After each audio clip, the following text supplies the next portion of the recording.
Hello, listeners. This is Lee Price. This is Will Ford from Football 365. And you're listening smartly to At the Bridge Pod, a Chelsea FC podcast, although I would describe it as the Chelsea FC podcast. Portugal from Eden Hazard. Kai Havertz in the Champions League final. Ivanovic! In the middle, it's just behind him. But it's tapped in by Hakim Ziyech. Matic with the ball driver. Matic takes the net off. It's time for another episode of At the Bridge Pod, your number one Chelsea FC podcast. Coming up on this episode, the Euro 2024 tournament has ended. So let's look back at our predictions and what we got right, not a lot, and what we got very wrong, quite a lot. Well, welcome back everyone to another episode of At the Bridge Pod. I'm joined in a virtual room filled with lions. I've got Ollie, I've got Berth, and hey, look, we're all comfortably in a place where football is not. So, what were your moments from the weekend? Hated it. Literally hated every minute of it. Literally hated every minute of the weekend. I had this weekend. It's the worst weekend of my life. Well, I wrote down a lovely little thing saying that Seattle Sounders registered another W on the board. 5 wins in a row, 6 in 7. I'll be honest. I genuinely don't want to talk about football, but I have to do it because this is what we do. It was literally the worst feeling in the world last night. I literally felt like I'd just been hit with a sledgehammer. Look, we will talk Euro 2024, specifically the final. Honestly, wow, Chelsea players dominating finals. Cole Palmer take a bow. Marc Cucurella throwing a custard pie into Gary Neville's face. Hey, for me, it was perfect. I know for you guys it wasn't, but Ollie, have thoughts on the final? I thought it was an interesting game. I thought a lot of people gave Southgate a lot more grief than I was expecting, actually. I thought a lot of the things in the final I would have expected him to do, and a lot of at the times I would have expected him to do. I don't think there's any use going to get annoyed at him about the way he does things, Southgate, because he's never going to change. So, I figured, him bringing Cole Palmer on was a good shout. Maybe he shouldn't have taken Mainu off for him, though. I thought Tony coming on was right. Watkins coming on was right. So, it's especially when we were chasing the game near the end, it was important for us to get as many good players on the pitch as possible. I thought, overall, a pretty good game, quite gutting, bit disappointing. But overall, I think the England lads can hold their heads up high because I thought they did a pretty well.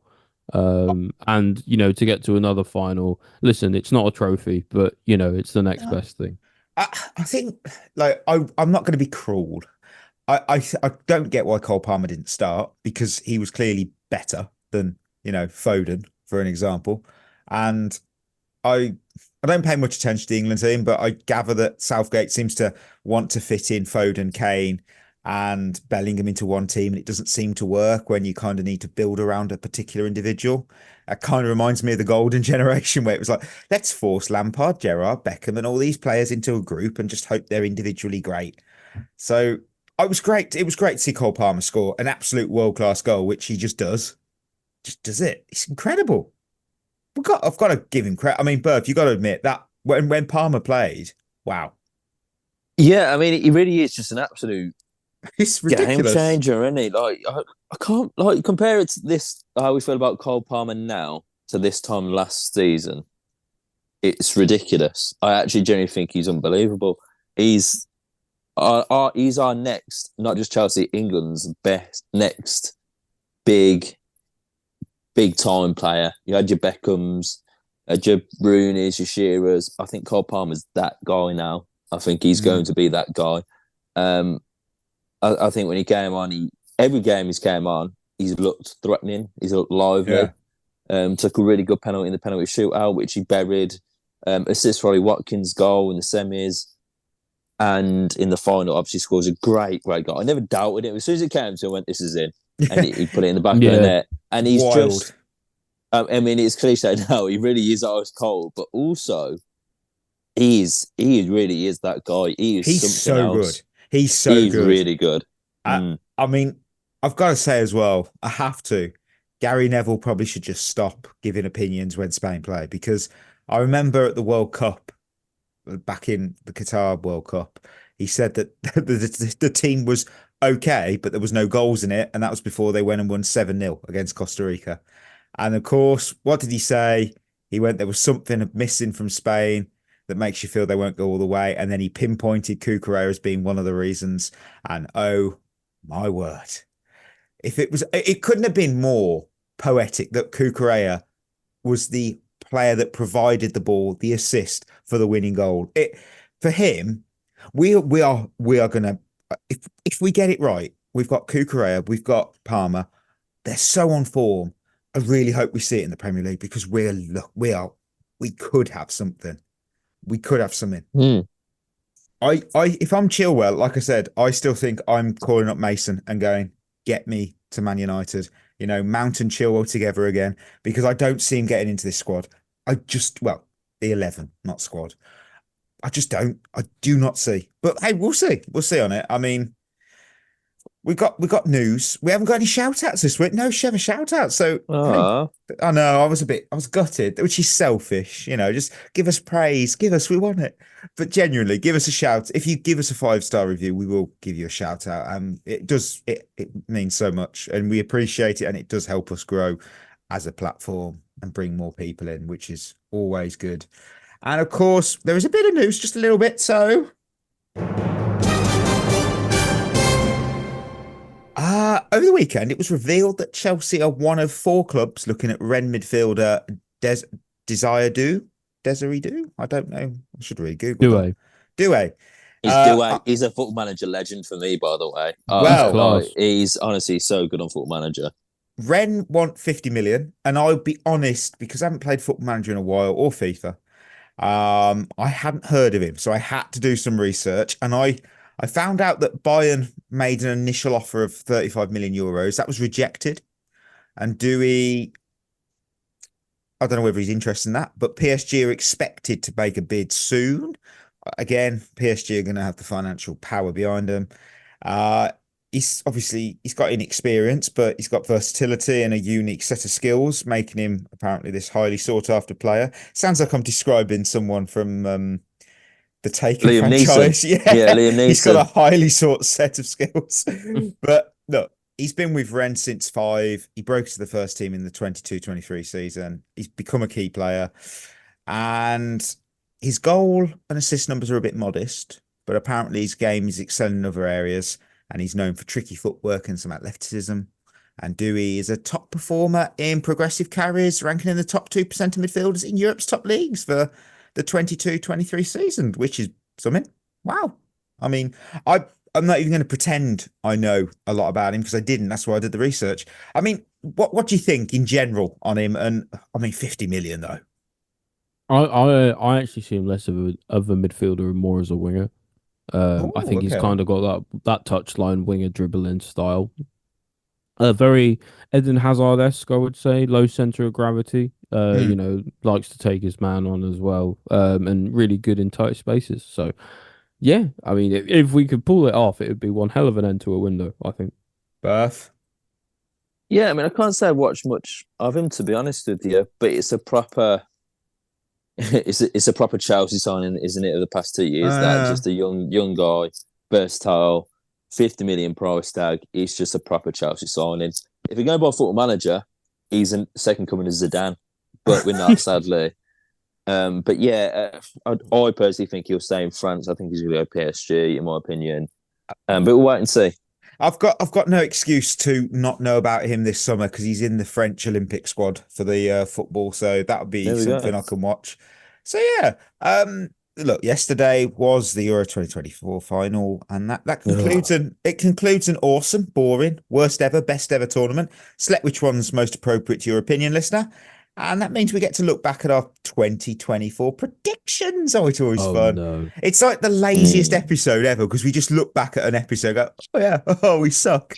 So I've got a horrible feeling my disappointing team of this tournament's actually going to be terrible. Let's find out. So winners.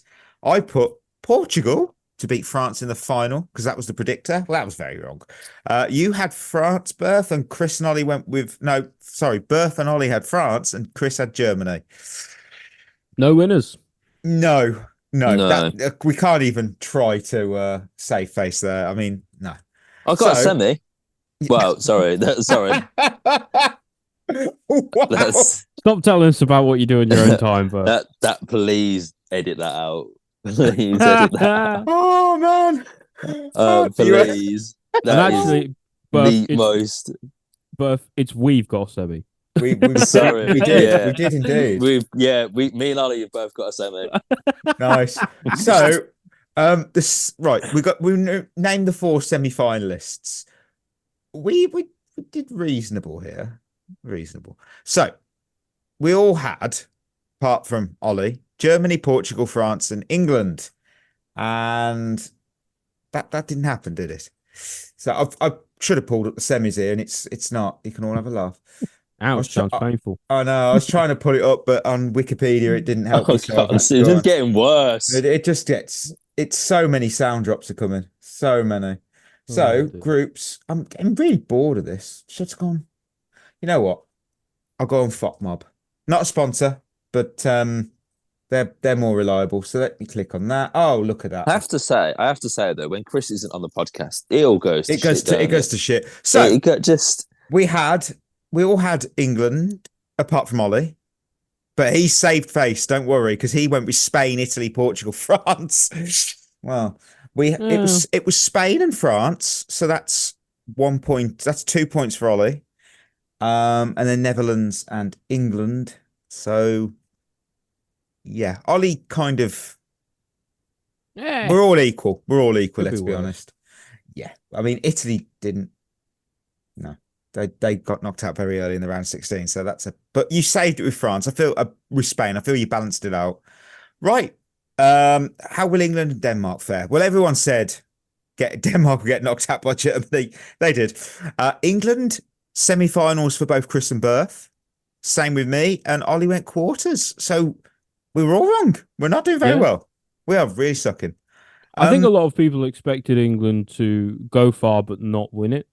I feel but when you look at that is quite accurate. You've done well here. I must admit, Ollie. Dark horses. I had Romania, and I said I could see them finishing second. I don't think they finished second. No, that was a crazy prediction. No, they topped the bloody group instead. I've just double checked, so I did all right there.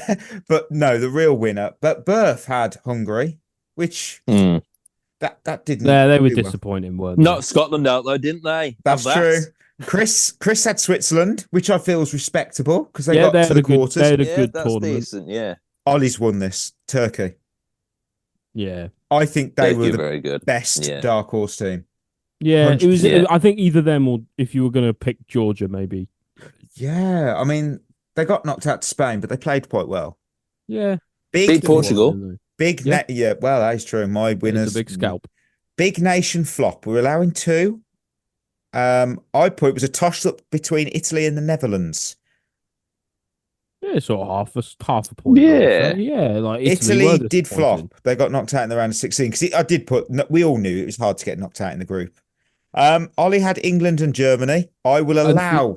Now I want to plead my case here because I think you can argue that both England and Germany did disappoint. They did. Because hang on, I've been sucking in there. England. Yeah, because a lot of people expected England to win this tournament. And I said I think it would be a lot harder than people thought. And in terms of the football, they were disappointed. And in terms of the result, Germany were disappointed. Well, Chris has saved face. Chris had Belgium, and they went out in the round of 16. Berth has been terrible. But wait for the second team. Berth, you've really fucked up here. You had Netherlands and Spain. Chris had Spain as well. Yeah. Oh, yeah. I mean, no one saw happy that. About my choices now. No one saw that coming. I mean, none of us actually saw I Spain put winning. Spain in the top 4. You did, so that's pretty fair. Disappointing team of the tournament, non-big nation. I've hit this one. I said Serbia. They finished bottom with 2 points. I'm very happy with that. Yeah, that was Berth went Scotland. I think they were disappointed. They had 1 point, so fair play. Chris had Poland, 1 point, not bad. Ollie, I feel you deserve this. Just deserve it ahead of everyone else. Croatia, yes, they got through, they got to third, which is above all the other teams we picked. But let's be honest, we They were expected terrible. them to be at least They a were shit, third yeah. place team, a best third place, and they were. I think a lot of people thought they would have been up there, and I think I said at the time that Modric's getting older and Brozovic Yeah. and getting older and stuff. It just wouldn't be enough to get them over the line. They were this the time. worst third place team. And that's the thing. Yeah, they were the worst. They barely got through. So I think I think you've won that one. Oh, Golden thank you. Boot, right? I've won. Harry Kane. Oh no, was the first thing I put down, then I crossed it out and put Mbappe. Oh, what was? Oh no. Ooh. Berth went Mbappe, Ollie went Mbappe, Chris went Lukaku. Well, we all sucked because that wasn't even close. Well, if offside goals counted, Chris would have won. True. I mean, it's true actually. So the actual top scorers were, and I practiced these. We had even Schranz with 3 for Slovakia. Is it Slovakia? I didn't check. Should have checked. It was. Woo. Danny Olmo. A European team. Danny Olmo with 3. We all got 3. Cody Gakpo with 3. Jamal Musiala with 3. Harry Kane with 3. And Can we George say Mikhailo with 3. Can we just say shit tournament for goal scoring? Like as for goal scorers, like specific. Jamal Musiala did really well early, and then I know, got but out, when you typically look at an international tournament, 5 goals is enough to win you the Golden Boot. 3 shouldn't be. Yeah, that's fair. That is very fair. Player of the tournament. Well, the winner was Rodri, and I know none of us went with that. I went with Bruno Fernandes. Berth went with. Oh my God, Ollie went Rodri. Yeah, I thought I did. Wow. You know what, Ollie? Wow. What the actual? Wow, I can't believe that. Chris went with And I know you Cruz. guys said it would be from the person who won it. I remember us talking about it at the time, and Oh my word. Spain have half a chance. Wow, that is outstanding. That is Full incredible. knowledge. Full knowledge. Chris went Cruz and Berth, you went with Mbappe. But wow, I didn't think anyone said Rod. That is incredible. Oh, His PR is no. unbelievable, though, isn't it? It gets better. Under 21, I picked Silva. He sucked so bad. He was awful. One game. I think he came on and he was awful in it. He was I remember didn't he play in the Georgia game? Georgia game, yeah. And he was so the goal, bad. wasn't he? Yeah.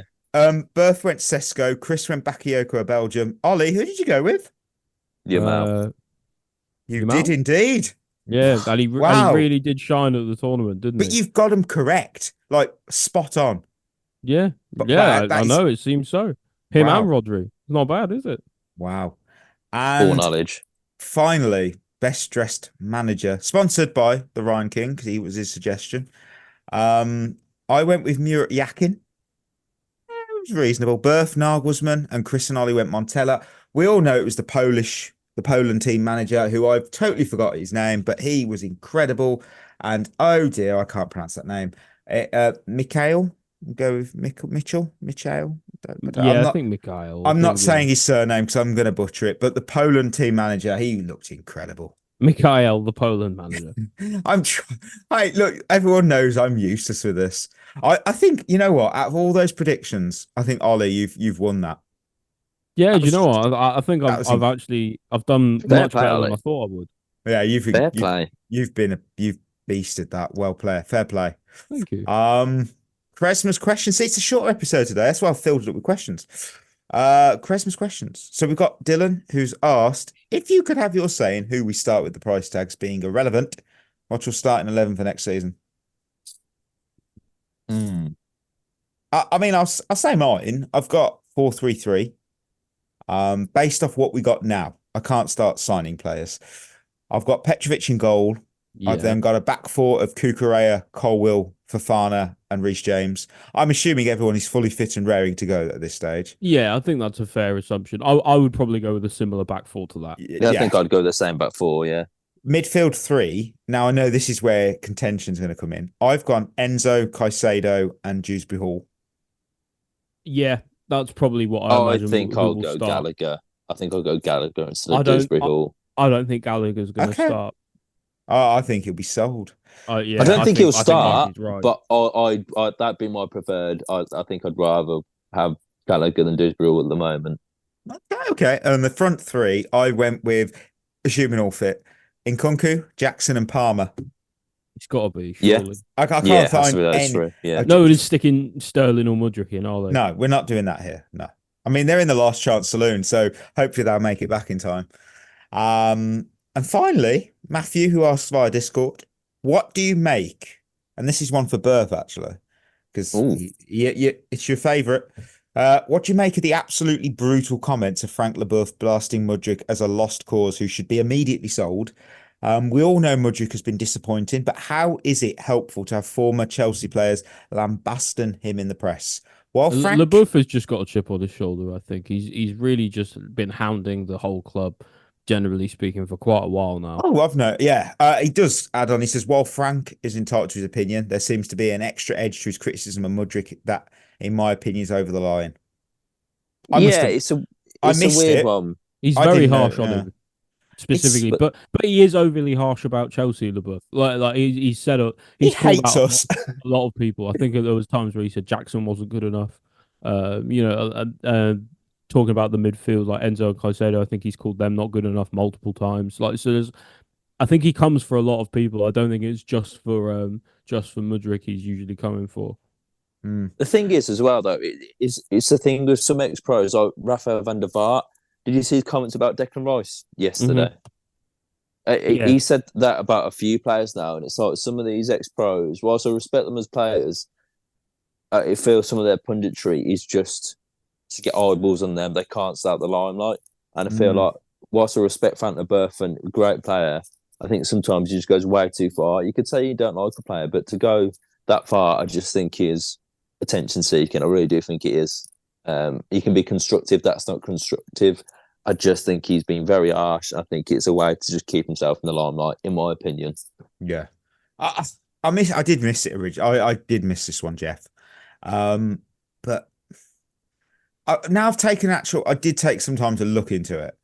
I found it bizarre because, yes, I chose him as a player in the last chance saloon, but to say he isn't worth anything, that's just ridiculous. That's a little bit of an extreme. Because look, realistically, that's a lot of hyperbole, isn't it? Real exaggeration. It's a click. Because if we put him up for sale, I can tell you right now, a line of clubs would offer easily 35 million minimum. They would. Because he's got raw talent, he's got raw speed, he's got dribbling, and he's shown flashes. Yes, this is going to be his make or break season. That I'm agreeing. I do give him some leeway. Go on, Beth. No, this is the thing that, going back to my original point, that we're sort of giving Frank Lebeouf what he wants here by giving him the time of day to talk about his opinion. We've talked about Mudryk loads. We're now giving Lebeouf the platform that we're talking about it, and all eyeballs are going on that article. They're going on whatever TV show he was on. All eyeballs are on him now, and all we're going to talk about is him now, which is like kind of what they want. That's good marketing, really, in a way. Yeah. I don't think he really feels that way about Mudryk. I don't think he might do, but do you think he is? I'll be very just surprised. Yeah, I think it is. I think a lot of people do. I'll be very surprised if they don't, because really, if someone said about it's much, where am I looking with this? More eyeballs will watch people that say bad things and good things. It's more entertaining, isn't it? Really, at the end of the day, when Roy Keane starts going on about Pogba, for instance, you think, okay, I'm going to pay attention more to what he says about Pogba next week. You see what I'm trying to say here? Yeah. If Roy Keane liked Paul Pogba, he wouldn't be talking about him. But he hates it, so let's see what he says next week, and so on and so on. So that's the same as Lebeouf. Yeah. I mean, look, Chelsea have had a revolving door of managers, and maybe it's hard to settle. I mean, let's be honest, it is hard to settle. But yeah, in a way, I am used to this type of comment from Lebeouf because he's often one for a ridiculous statement that just drives clicks to the ESPN site. I just literally typed in Chelsea in ESPN, Lebeouf, and I've got this one. We don't want to see Marc Cucurella anymore. The player's not good enough for Chelsea. It's simple as that. It's crazy. We signed him for 60. He's just whiny. It's like, you can't... I don't think he's ever said a nice thing about our club. I don't think he said anything nice about the club since the new ownership have gone into effect. And to be honest, I can kind of see why. I think he's just that one end of that really extreme part of the scale that just can't see any good in the new ownership whatsoever. Yeah. I mean, hang on. He said something about, for me, Portugal are one of the contenders for the Euros. Only if Cristiano Ronaldo doesn't play. Oh, he might have been right there. Yeah, do you know what? That was actually probably true. Hey, a broken clock is right twice a day. So Yeah. on the Euros, Yeah. actually, I'm going to throw in this extra question because it's a short episode because it's a predictions review. Ben asked on Twitter, and he put, "Can you be proud of this England team even if you win?" Well, obviously they didn't, but he put, "A trophy is a trophy, but my beloved Mexico crashed out of the Copa America, and even somehow, if they made it to the final performing like England, I would still judge them by how bad they were." Nah, no way. No way, because I've got You to the did have the final. easy side of the draw. I You don't still care. got to get there. France I didn't. don't That is care. true. That is true. I ain't being funny, right? When we got to the final in 2012 in Champions League, did we play well at any point, really? We had tough games though. Napoli, yeah. Barca, they were good teams. Holland, tough game. Spain were Slovakia tough are good. game. Slovakia are good. They're good. Denmark are good, Mikey, as you know. Didn't beat us though. I should have No, put. but we got to a final though, so you know. I know, but we won it in '92. So look. Okay, here's actually one. What was your highlight of the tournament? Because we haven't actually had chance to discuss. What was your highlight of the Euros? Like genuinely, what will you remember from it? That Watkins goal is unrivaled. That Watkins goal is my favourite England goals ever, I think. Celebrating it in a Palmer's pub. goal made me go absolutely ballistic. Yeah, I think I'm going Palmer's was very good as well, actually. Oh. Yeah, I true. also, I think, if I was gonna, I think I'd say some of the underperforming nations I'd remember it for, like specifically Georgia would. Oh yeah, I thought in the Euros. uh, Like that Mykhailo, I think he's got a move out of it in the end. he's going to Monaco, is it?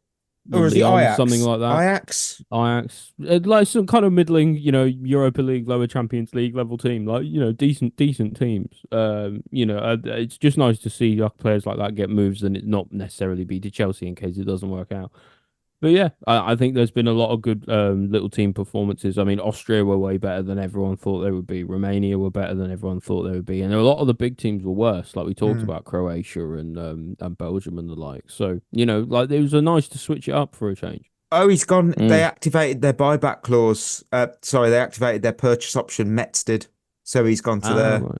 Wow, they could literally sell him for a profit already, and he's never played a game, apart from being on loan last season. But he could if he wanted, because they're in League Two. Yeah, did all right for them as well. Yeah. Scored a handful of goals. Yeah. My highlight, it's got to be Morten Hjulmand against England because it was just such a bloody good goal. It was ridiculous. That could be one of the goal, if not the goal of the tournament. But I love a long range goal. No, not goal of the tournament. What's your goal of the tournament? Go on. Gula's. I had a Gula's goal. Yeah, that was good. Yeah, That was good. That one. That On was the volley, good. it's ridiculous. If he wasn't, that was actually a really good goal. And if he wasn't at Real Madrid, you'd probably expect him to be signed. He was outstanding. Yeah, very true. Very true. I mean, it's a bit because there was talk he was going to get loaned out. You've got to be, if you're Carlo Ancelotti, you've got to have some balls on you to loan him out now because he should be part of that team. The thing is with these young players these days, see it with Yamal sensational, Nico Williams, a lot of players in England, they're just absolutely fearless. These young kids, they're literally fearless. They think they're just playing at the park. It's just mad. It's like mad how good they are. Yeah, Lamal's like that. Crazy. Right, we're going to end. Well, what I'm going to do is I'm bringing it back. Former Blue. Oh yes. Right, who is that former Blue? This former Blue played 107 times for Chelsea. He scored 14 and set up 13. Quite prolific, really. Probably a striker. Probably, yeah. Some of his individual honours include the FA Cup Team of the Year in 2020-21, the UEFA Champions League Squad of the Season in 2018-19, and he's a 3-time France Football African Team of the Year. His former teammates are Joachim Andersen, Wilfried Zaha, and Netherlands' most wanted man, Quincy Promes. So, do you have any ideas who it could be? No, I have absolutely no clue who this Frank is. Lebeouf doesn't like him. He criticised him. That doesn't limit the pool, does it? No. But he does. No, he it really doesn't. does. Yeah, he criticised him when he was at our club. No. Okay, I'll give you I'll tell you the clubs he played with these players at. Joachim Andersen was at FC Twente. Wilfried Zaha was at Galatasaray. Got it, I think, maybe. Where was Quincy Promes at? And do not say Prison FC. Is it Ajax? It was Ajax indeed. I think I know who it is. Who is it? Is it Hakim Ziyech? It is he's got a lot of good individual honours. He has got so many. And it is Hakim Ziyech. What a shame he didn't really cut it in the Premier League. He was on that rotation, wasn't he? He played well, got form, got injured, rehabbed, came back, and it was repeat. Yeah, left foot feather, right foot brick. Yeah, and Galatasaray, they activated their option to purchase him for 0. That was a thing we did, and they activated it. And there was touch and go if they were going to do it. And I was like, yeah, well, a bit of a shorter one, so you can do what you need to do, listeners, now. Leave us a 5-star review. So thank you for listening. Friday, I think it's something. It's like breakout players or something like that. It's on the Google Doc. We'll have a look later. But till Friday, that's going to be us signing off. You've been listening to At The Bridge Pod, a Chelsea FC podcast. Follow us on Twitter and Instagram by searching for At The Bridge Pod. And if you're listening on Apple or Spotify, leaving us a review is always appreciated.